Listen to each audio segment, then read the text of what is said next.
pertanyaan yang mau saya ajukan adalah, kalau didakwakan kerugian negaranya adalah 10, mengapa yang terbukti 3 gitu kan?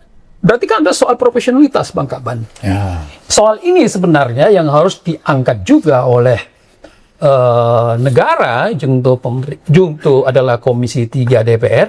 Mengapa di luar soal sistem kita yang tadi punya soal, tetapi kok kuat profesional dari didakwa 10 menjadi terbukti 3, itu kan ada soal profesionalitas dalam penegakan hukum. Dari yang didakwa akhirnya bebas, prispah, seperti kasus Amsal, itu kan ada persoalan profesionalitas. Dari orang yang mula hanya bekerja 2-3 hari di kapal, kemudian didakwa hukuman mati, itu kan ada persoalan-persoalan profesionalitas yang kemudian secara terbuka ditonton publik, dibuka oleh Komisi 3. Jadi isu yang sangat agak ironik juga adalah kayaknya profesionalitas itu menjadi soal. Bukan dulu, tapi Termasuk profesionalitas hakim sebagai pemutus perkara di persidangan. Saya kira juga itu pasti. Salah satu sikap proporsional itu kan jujur, Bang Kaban. Dan jujur itu memang melekat sebagai kewajiban hakim. Hakim harus jujur kepada fakta persidangan. Tapi kan faktanya banyak putusan-putusan yang digelar di pengadilan itu mengabaikan fakta-fakta persidangan. Banyak kasus. Ada kasus Dr. Alwi misalnya di Sumatera Utara, lalu kasus Kerry yang terkini. Itu kasus dari Pertamina siapa? Karen.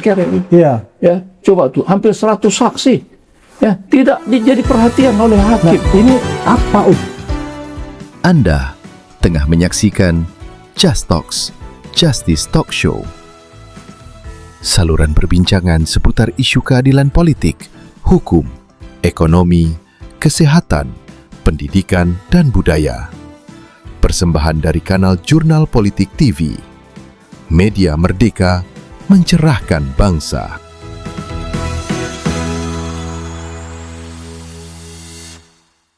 Pemirsa, berjumpa lagi dalam bincang spesial Jurnal Politik TV. Just Talk, Justice Talk Show, bincang-bincang keadilan seputar dunia hukum, politik, ekonomi, pendidikan, dan budaya. Kita ingin menelaah tentang penegakan hukum di Indonesia bersama dengan founder Masyarakat Konstitusi Indonesia dengan Muhammad Joni SHMH. Terima kasih Pak Joni sudah kembali bergabung. Terima kasih Pak Hadi. Lalu seperti biasa, dengan narasumber tetap kita, Dr. MS Kaban. Pak Joni, ada perkembangan menarik ini. Pak Mahfud menilai kejaksaan ini semena-mena ini. Banyak kasus-kasus yang dinilai tidak pas dan ya kesannya mengada-ada. Anda melihat seperti apa ini? Kasus Amsal Sitepu, seorang konten kreator, ada kasus misalnya lagi ABK yang baru bekerja sehari karena kapalnya ternyata mengangkat narkoba, malah ABK yang baru bekerja 1 hari ini kemudian didakwa dan dituntut hukuman mati, ya kan? Kemudian pengadilan memutuskan 1 tahun, jaksanya banding dan seterusnya. Lalu sebelumnya lagi ada kasus di Pertamina, tuduhan korupsi juga, tapi ternyata perkembangan terkini menunjukkan belum ada atau membuktikan bahwa tuduhan-tuduhan itu tidak pas, tidak benar. Tanggapan Anda, kira-kira ini hukum kita ini mau mengarah kemana ini? Hukum, apalagi hukum pidana, terlebih hukum pidana, tidak boleh membingungkan. Harus pasti dan pasti. Tapi dari sejumlah kasus yang ada justru membingungkan publik nih. Ya justru karena itulah dia menjadi penting untuk memastikan kepastian itu sejak awal sekali perkara itu diangkat juga. Jadi kalau hukum pidana berangkat dari keraguan, walaupun cuma sepotong fakta maka dia akan menyisakan pertanyaan-pertanyaan yang tadi dimunculkan kan, mengapa begini, mengapa begitu gitu kan. Jadi kalau hukum pidana itu tidak bisa mempertahankan kebenaran material yang harus menjadi tujuannya, dan tujuan utamanya adalah kebenaran material itu sendiri, maka dia tidak akan bisa menjawab kebutuhan akan keadilan itu. Jadi perkara AMSAL, perkara di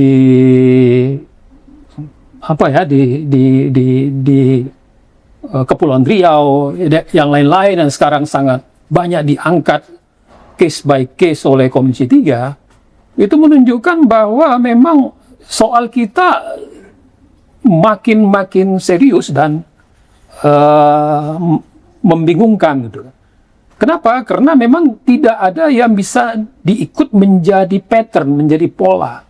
Mestinya hukum pidana itu bisa memastikan orang diprediksi melakukan apa, itu kan karena memang dia punya basis fakta yang harus kuat gitu.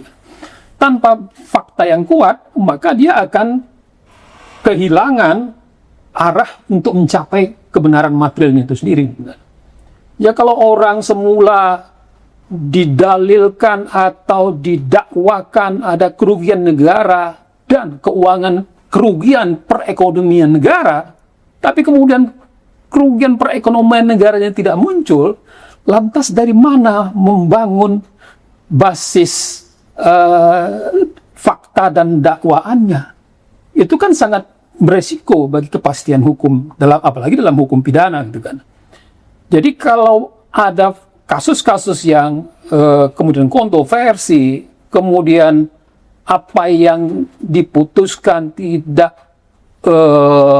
tune in dengan fakta yang muncul sebagai fakta persidangan, maka yang muncul adalah keraguan-keraguan kepada hukum pidana itu sendiri. Jadi bukan hanya pada proses peradilannya, tetapi keraguan kepada hukum pidananya. Dan hukum pidana itu kita tegakkan tidak boleh ragu. Dan yang harus memastikan hukum pidana itu adalah tegak, dia mencapai kebenaran material, yaitu adalah kejaksaan itu sendiri. Dia yang mempersiapkan bahannya kan. Bukan pengadilan. Pengadilan kan terima bersih. Terima berkas perkara, BAP-nya dirumuskan, dikumpulkan, maka diperiksalah, diuji di pengadilan gitu kan. Jadi memang saya kayaknya merasa cocok juga langkah yang dilakukan oleh Komisi 3 untuk mengkritisi, bahkan juga mengawasi dan mengangkat hal-hal yang punya kecenderungan dan terbukti memang ada kekeliruan dalam penerapan proses hukum acara misalnya. Itu yang harus dijaga. Kalau tidak, kita akan mundur ke belakang dalam rangka membuat hukum pidana kita yang menjadi lebih pasti. Itu Pak Haji. Nah, kita ambil satu case yang sudah berjalan. Kerry, pemilik kapal yang disewa Pertamina, kapal tanker, yang didakwa merugikan negara, dan ini sudah divonis di Pengadilan Negeri Jakarta Pusat, tapi kemudian sekarang semakin terkuak. Sekarang ini, setelah diputus tidak lagi menyewa kapal yang harganya $37.000 per hari, yang harga pasarannya 70 ribuan dolar, dianggap merugikan, ini diputus. Dan sekarang ternyata terungkap bahwa Pertamina sekarang menyewa kapalnya di harga $350.000 per hari. Artinya ada kenaikan 9 kali lipat. Ini fakta menunjukkan bahwa justru bukan yang sudah divonis ini yang merugikan negara. Malah keputusannya itu yang justru sekarang menambah beban negara. Jadi lebih rugi. Komentar Anda? Ya, sama halnya juga dengan perbuatan, ya kan? Kalau dalam hukum pidana kan ada perbuatan, ada kesalahan, dan itu kan harus diuji kebenaran itu kan. Begitu juga halnya dengan akibatnya yang dimunculkan sebagai kerugian negara. Kerugian negara itu tidak bisa diduga-duga, dia tidak bisa hipotetis, dia harus pasti. Kemudian kerugian negara itu juga diukur dengan indikator dan siapa yang menilainya, kan? Badan Pemeriksa Keuangan atau BPK. Kemudian ada tidak hubungan sebab akibat langsung dari perbuatan yang dilakukan oleh terdakwa dengan kerugian itu. Bukan ada perbuatan, kemudian ada kerugian negara, kemudian keduanya tidak berhubungan. Atau bukan akibat langsung dari perbuatan itu. Jadi kerugian negara itu juga harus lihat ada tidak kausalitas kerugian itu. Kalau memang ada kerugian negara, apakah dia mempunyai hubungan langsung dengan perbuatan yang dilakukan terdakwa? Itu yang harus diuji, kan? Nah, ternyata justru pada posisi yang tadi disebutkan, nilainya justru bukan nilai yang lebih tinggi itu bukan pada saat terjadi di awal, tapi justru karena akibat itu. Jadi kerugian negara yang dimunculkan dalam sebuah perkara yang didakwakan adalah akibat dari perbuatannya, bukan akibat dari perkara yang sedang berperkara. Pak Aman, Anda pada sesi-sesi sebelumnya dengan lugas menyampaikan bahwa ada kecenderungan penegakan hukum kita ini justru lebih pada populisme hukum. Termasuk di case yang tadi kami diskusikan dengan Bang Joni. Terkuat dua dakwaan yang didakwakan pada Kerry misalnya, soal tangki bahan bakar minyak yang dinyatakan bahwa ini merugikan negara dan sesungguhnya negara belum butuh, Pertamina belum butuh. Tapi kemudian saat ini terbantahkan karena tangki BBM-nya masih tetap dipakai. Lalu Menteri Bahlil bahkan menegaskan kita butuh tangki-tangki besar untuk storage, untuk menjaga distribusi BBM ini, termasuk soal harga sewa kapal. Harga sewa kapal ternyata per sekarang ini yang dakwa merugikan negara yang harganya setengah dari harga pasar, $37.000. Bahkan sekarang ini setelah dilepas tidak lagi sewa ke perusahaannya Kerry, ini meningkat 9 kali lipat menjadi $350.000. Nah, ini terbukti, ya kan? Apa catatan Bang Kaban ini melihat perkembangan penegakan hukum kita nih? Ya, terima kasih Bang Adi dan Bang Joni. Ketika kita bicara tentang masalah penegakan hukum yang kita ikuti pada beberapa bulan terakhir ini, atau secara spesifik pada era kabinet Merah Putih ini, mulai dari pidato presiden, ya, pidato presiden pada waktu pelantikan dan pada beberapa pengarahan dia di depan para petinggi-petinggi, yang saya pikir itu jelas, ya, jelas bahwa presiden itu sangat-sangat concern, ya, sangat-sangat komit untuk penegakan hukum dan sekaligus pemberantasan korupsi. Dan waktu itu bahasanya itu cukup saya yakin malaikat itu pun tidak lupa, ya, malaikat rakit dan atid itu pasti mencatat statement presiden bahwa kita akan kejar sampai Antartika. Wah, aku yakin tuh malaikat rakit atid itu di stabilo betul tuh. Ya. Tercatat itu. Ya? Oh, itu pasti dicatat malaikat itu. Ya, karena yang ngomong nih presiden di depan wakil-wakil rakyat, ya kan? Nah, jadi apa yang dipidatokan presiden itu, bahwa penegakan hukum dan kemudian pemberantasan korupsi itu adalah sebuah ungkapan yang rakyat menunggu implementasi keadilannya terwujud dalam kehidupan sehari-hari.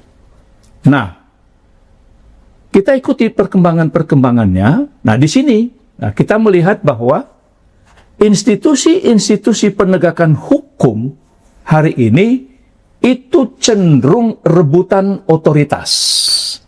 Supaya ada laporan ke presiden. Ya. Jadi semua ingin menunjukkan ya otoritas.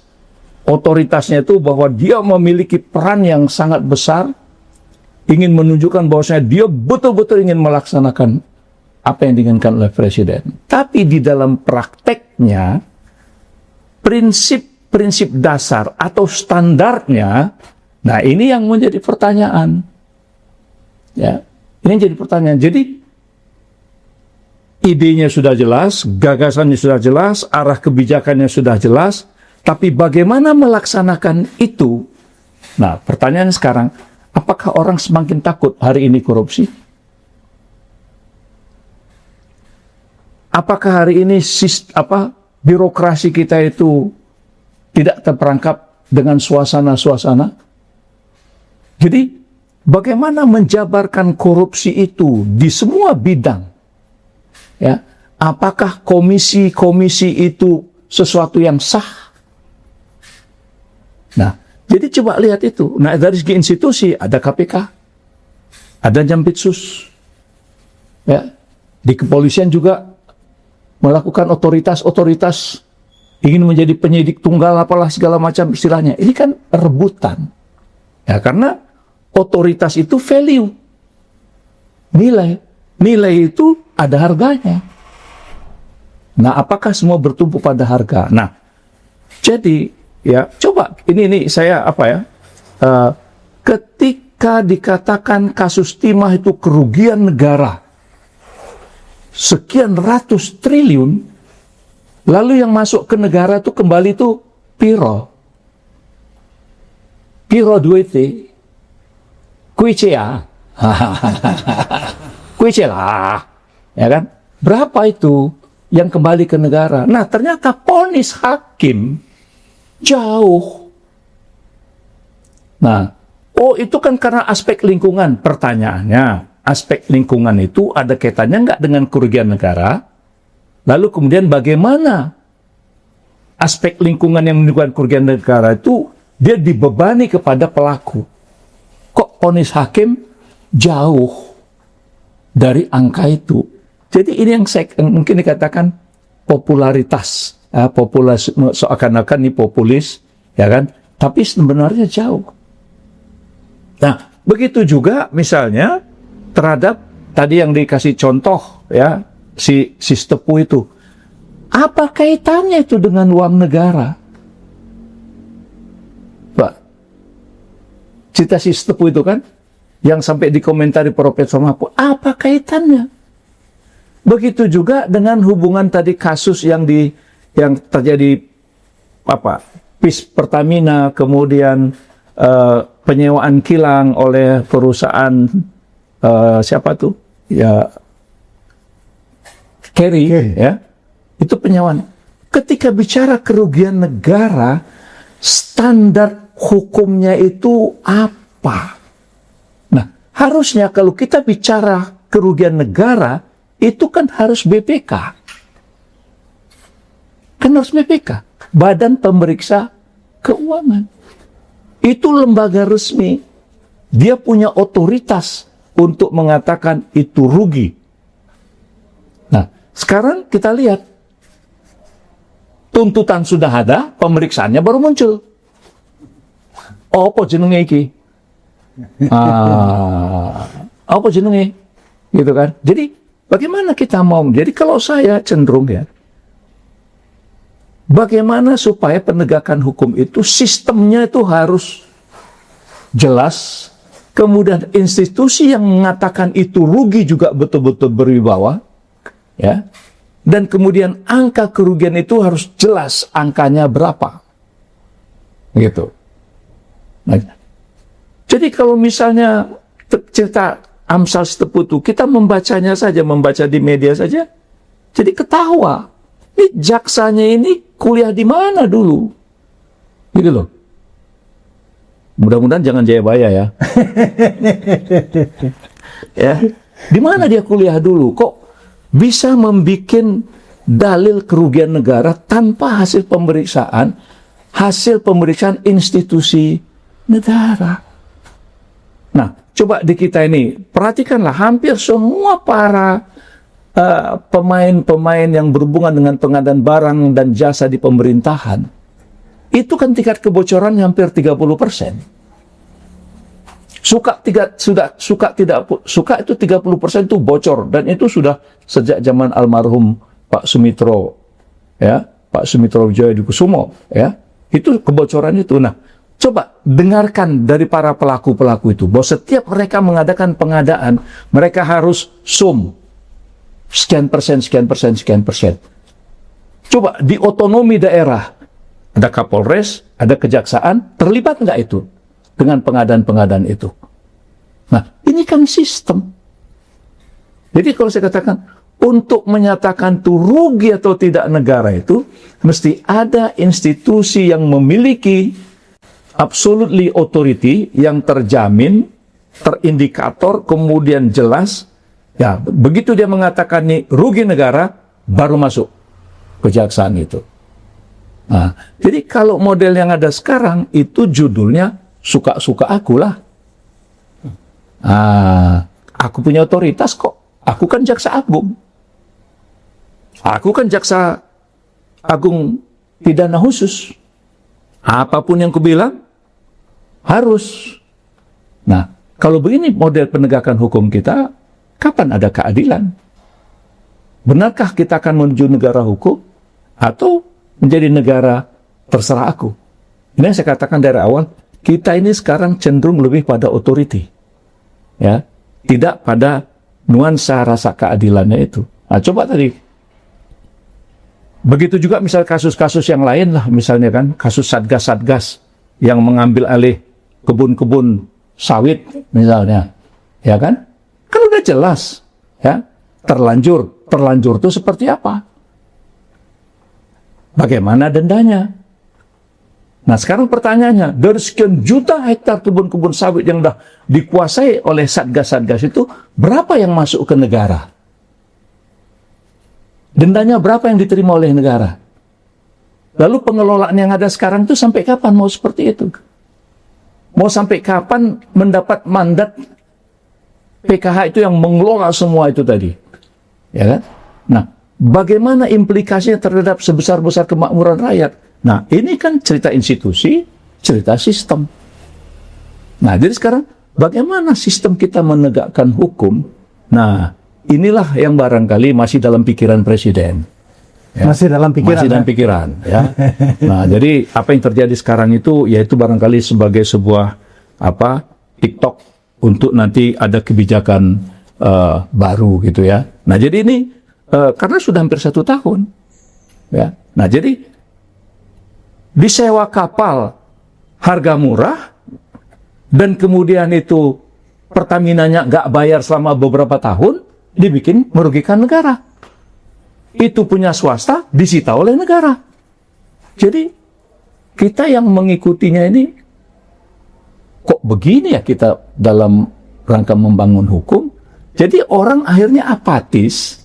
Jadi rasa takut itu berubah menjadi yang penting bisa cincai. Nah, kalau penegakan hukum dengan nuansa cincai, ya cincai lah.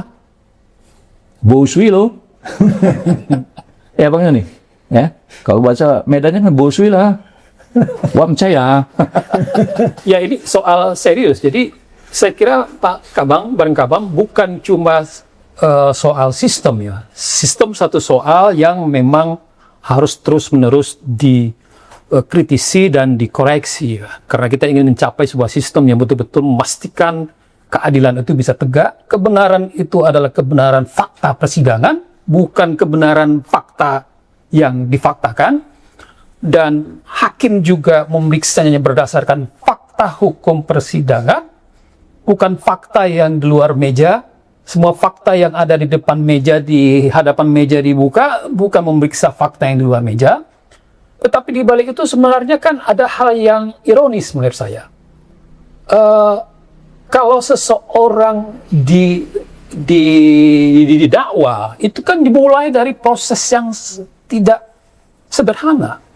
Dimulai lebih awal dengan membuat terang duduk perkara, bukan samar-samar.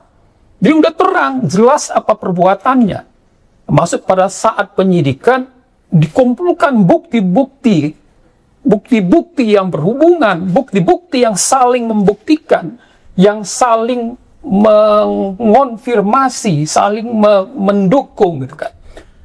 Dan bukan hanya pada level perbuatan, tetapi juga pada level ada atau tidaknya kerugian negara, siapa yang melakukan perbuatan merugikan itu, dan ada tidak kausalitasnya perbuatan yang merugikan negara itu dengan pelaku. Kalau ada kerugian, Binjai tidak bisa diminta pertanggungjawaban kepada Langkat, kira-kira begitu. Kalau Sika melakukan perbuatan, apakah perbuatan itu langsung mempunyai kausalitas yang direct dengan kerugian negara? Misal kata naiknya, mahalnya harga sewa misalnya. Yang ingin saya katakan bahwa kita kok krisis dalam hal kuat profesional menangani perkara yang mestinya dilakukan secara profesional, ya kita udah tahu.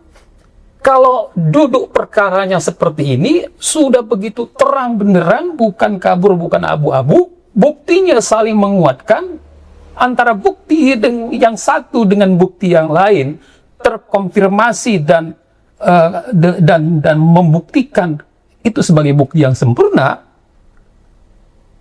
itu adalah sesuatu yang harus diyakini, bahwa jaksa yakin perkara ini terbukti. Bukan hanya terbukti perbuatannya, tetapi jumlah kerugian negaranya. Pertanyaan yang mau saya ajukan adalah, kalau didakwakan kerugian negaranya adalah 10, mengapa yang terbukti 3, gitu kan? Berarti kan ada soal profesionalitas, Bang Kaban. Ya. Soal ini sebenarnya yang harus diangkat juga oleh negara, junto adalah Komisi 3 DPR. Mengapa di luar soal sistem kita yang tadi punya soal, tetapi kok kuat profesional dari didakwa 10 menjadi terbukti 3, itu kan ada soal profesionalitas dalam penegakan hukum. Dari yang didakwa akhirnya bebas, prispah, seperti kasus Amsal, itu kan ada persoalan profesionalitas. Dari orang yang mula hanya bekerja 2-3 hari di kapal, kemudian didakwa hukuman mati, itu kan ada persoalan-persoalan profesionalitas yang kemudian secara terbuka ditonton publik, dibuka oleh Komisi 3. Jadi isu yang sangat agak ironik juga adalah kayaknya profesionalitas itu menjadi soal. Bukan dulu, tapi Termasuk profesionalitas hakim sebagai pemutus perkara di persidangan. Saya kira juga itu pasti. Salah satu sikap proporsional itu kan jujur, Bang Kaban. Dan jujur itu memang melekat sebagai kewajiban hakim. Hakim harus jujur kepada fakta persidangan. Tapi kan faktanya banyak putusan-putusan yang digelar di pengadilan itu mengabaikan fakta-fakta persidangan. Banyak kasus. Ada kasus Dr. Alwi misalnya di Sumatera Utara, lalu kasus Kerry yang terkini. Itu kasus dari Pertamina siapa? Karen. Iya. Ya, coba tuh hampir 100 saksi. Ya, tidak jadi perhatian oleh Nah, hakim. ini apa upaya yang bisa Yang saya bilang tadi sistemnya itu kok untuk apa ada saksi, ya kan? Kalau nggak jadi pegangan pedoman gitu loh. Untuk apa gitu kan? Nah, jadi saya itu sistem ya tadi tambah dengan profesional. Nah, tentu profesional kan untuk mengisi jabatan. Bagaimana sistem karirnya? Nah, itu kan bagian dari keseluruhan untuk membangun hukum yang kuat itu tadi gitu loh. Jadi kalau ada profesional dan ternyata itu punya soal, maka kata yang mewakili itu kan adalah unprofessional conduct. Jadi ada soal-soal yang unprofessional conduct yang patut menjadi dalil kita mengapa didakwakan 10 kemudian terbukti 3 gitu kan. Itu kan sebenarnya tidak boleh terjadi. Karena hukum pidana itu harus memuat terang duduk perkara dan memastikan bukti dengan bukti. Jika Bukan tidak terbukti, tak boleh dipaksakan ya? bukan dengan keyakinan hakim sebagai satu-satunya tujuan. Jadi kalau kita pergi ke rumah makan, di situ ada ditulis bangkaban, dilarang membawa makanan dari luar. Ya kan? Saya merenung, kayaknya ini cocok juga untuk menggambarkan pengadilan, bahwa hakim pengadilan tidak boleh membawa fakta di luar fakta yang ada di depan pengadilan. Ya. Pengadilan jungto hakim harus memutus berdasarkan fakta yang ada di meja. Jika itu terlanjur sudah diputus, apa langkah-langkah publik yang, kalau seperti Pak Kaban sampaikan tadi, apa yang bisa dilakukan publik untuk memperbaiki sistem ini, terutama misalnya dalam kasus putusan-putusan pengadilan yang terlanjur sudah seperti itu? Kalau saya sih begini, di dalam diskursus tata negara itu kan dikenal bahwa kekuasaan kehakiman kita itu kan kekuasaan kehakiman yang merdeka, independen, dan di situ kemudian dituangkan hakim itu selain juga merdeka, maka jodohnya adalah juga harus jujur. Sebagai hakim yang menurut saya bukan cuma terikat dengan sifat jujur, tetapi terikat mempunyai kewajiban mandatori harus jujur. Kalau menurut hemat saya, Bang Kaban, hakim juga harus diangkat sumpah ketika dia sebelum memutuskan perkara. Bahwasanya dia memutuskan perkara itu dengan fakta-fakta yang jujur. Nah, kenapa? Karena secara hukum yang dapat dipertanggungjawabkan adalah apa yang terungkap di pengadilan, apa yang merupakan fakta yang ada di persidangan. Jadi hakim harus membuat keputusan bukan berdasarkan pendapatnya, tetapi berdasarkan apa yang menjadi fakta persidangan. Ini menarik nih. Jadi hakim itu, ya, ketika dia menjatuhkan hukuman, dia bermubahalah dulu. Wah, sedap itu. Dia bersumpah demi Allah, kalau dia dalam mengambil keputusan itu salah, kemudian keliru dan sebagainya, dia siap dihukum oleh Allah Subhanahu wa taala.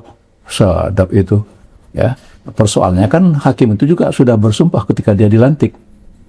Ya, bagi saya sebenarnya ini kan kita dalam rangka sistem yang harus terus-menerus kita benahi, kita elokkan. Jadi hakim juga harus membuat pertimbangan di dalam putusannya bahwa dia setelah jujur dan terikat secara kewajiban hukum untuk jujur dengan fakta-fakta persidangan. Nah, kalau tidak mengungkapkan fakta persidangan, lantas apa gunanya fakta persidangan? Apa gunanya fakta persidangan? Apa gunanya bukti yang saling membuktikan yang juga disiapkan sejak awal perkara? Sehingga kepastian sebuah perkara pidana itu adalah kepastian akan apa yang akan diputuskan.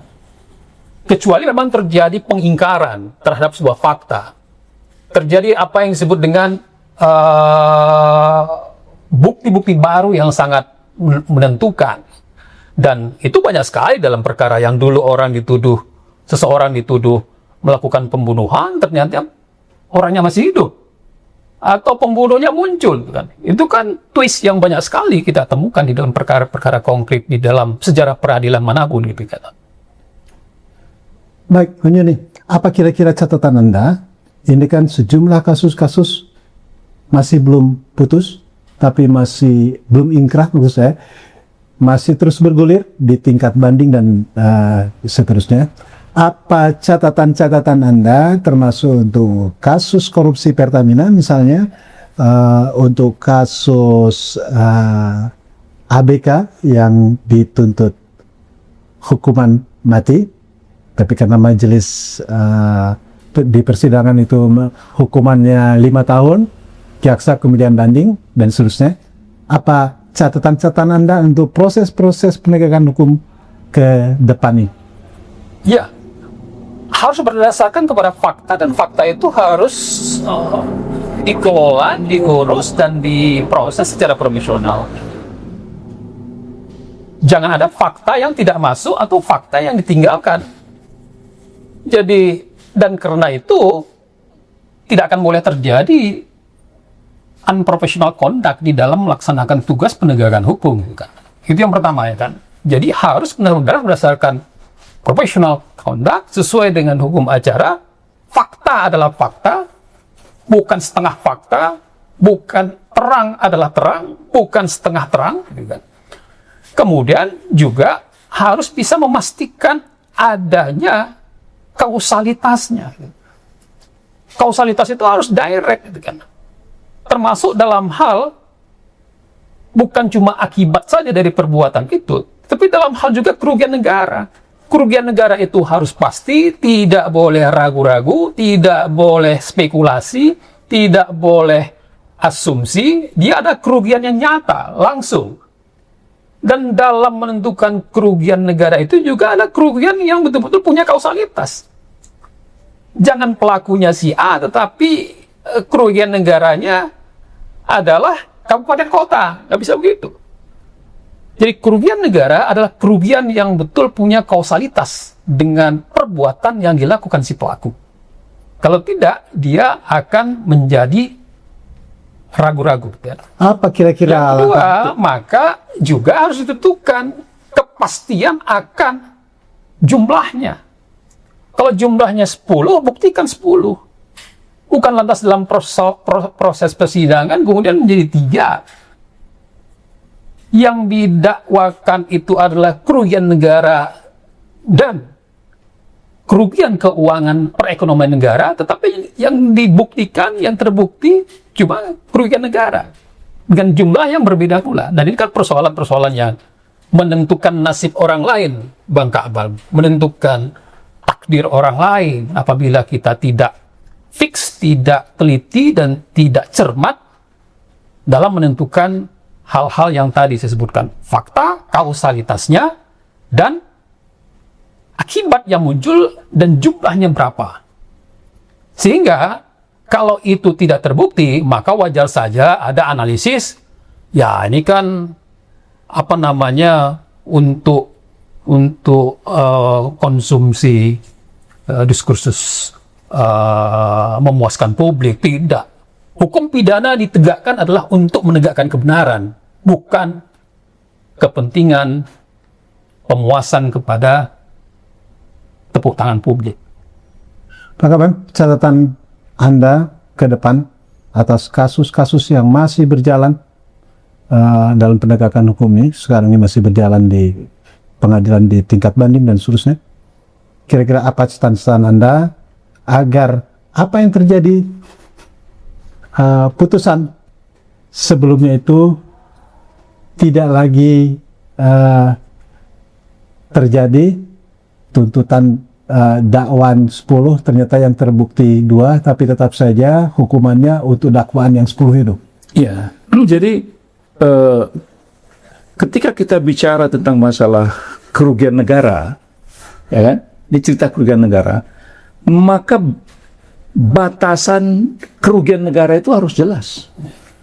Apakah kerugian negara itu penerimaannya yang tidak sesuai, tidak seperti yang seharusnya, itu kan negara rugi, ya, harusnya masuk 10, ternyata 3, ya kan? Tapi itu harus hasil audit, ya, harus berdasarkan hasil audit yang betul-betul valid dengan ukuran-ukuran yang standar-standar yang terukur, perhitungan-perhitungan kalkulasinya yang secara akademik, secara ilmu dia bisa dipertanggungjawabkan. Ya, jadi itu kalau menyangkut masalah penerimaan negara. Begitu juga misalnya kalau menyangkut pengeluaran negara. Harusnya pengeluaran 5, dibikin pengeluaran 10. Nah, ini juga harus jelas dengan dokumen-dokumen yang betul-betul bisa dipertanggungjawabkan. Dari siapa? Mengalir kemana? Jadi, tidak menimbulkan nuansa-nuansa, ya, nuansa-nuansa paling tidak jadi prasangka-prasangka buruk dari penyelenggara ini. Ya, katakanlah yang melakukan penuntutan jaksa, tapi nanti ketika dia mengatakan kerugian 78 triliun, ternyata hakim bilang 37. Naik lagi ke kasasi, tinggal 3,8. Jadi standarnya ini apa? Nah, nanti kemudian yang disita, ya, yang disita itu sudah diblokir semua rekening, ya. Inkrah terakhir hanya sekian triliun, yang udah sita sekian triliun. Padahal sudah disita jauh lebih banyak ya. Iya. Yang disita.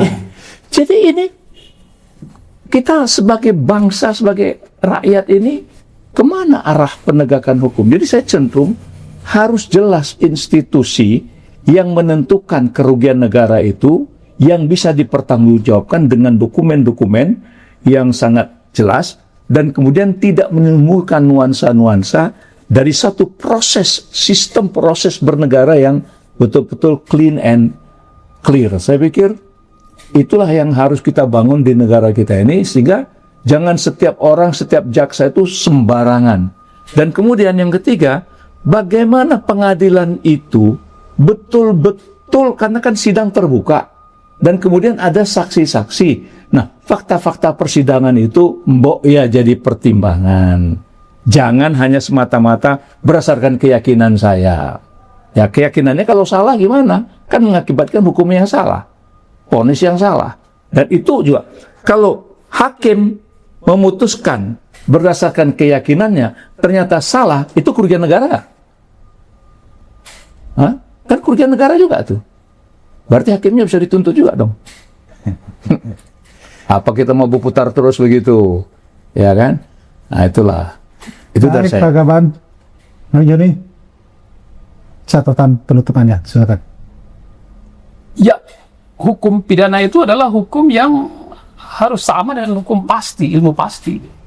Jadi kalau memang jaksa atau penegak hukum berani mendakwa seseorang, menyebutkan angka, menyebutkan data, maka dia harus yakin 200% itu harus terbukti. Dan disitulah bukan cuma persoalan profesional, bukan cuma persoalan kapasitas dan kompetensi, tetapi juga di sini adalah integritas. Kadang-kadang memang mampu, tetapi dibuat pura-pura Tidak mampu.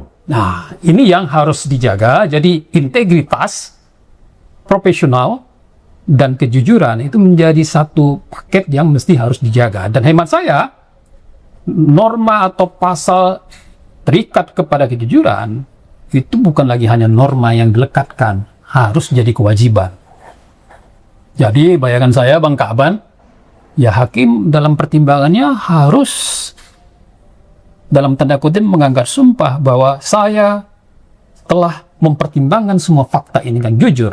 Dan dalam hal apabila sebaliknya, nah barangkali dan seterusnya bisa disampaikan sebagai bagian daripada kewajiban untuk membuat pertimbangan hukum seperti itu. Jadi seperti di rumah makan atau di restoran, dilarang membawa makanan di luar restoran. Dilarang membawa makanan di luar dari luar. Begitu juga pengadilan harus memutuskan sesuai dengan fakta yang ada di meja persidangan, di ruang persidangan, bukan fakta dari luar. Dan kalau itu fakta dari luar, berarti bukan fakta persidangan. Dan itu berarti ada yang berbeda dengan persidangan itu sendiri. Baik, terima kasih Pak Gaban, Bang Joni. Pemirsa, kita akan terus kawal penegakan hukum kita ini, terutama untuk menegakkan integritas, profesionalisme, dan kejujuran para penegak hukum.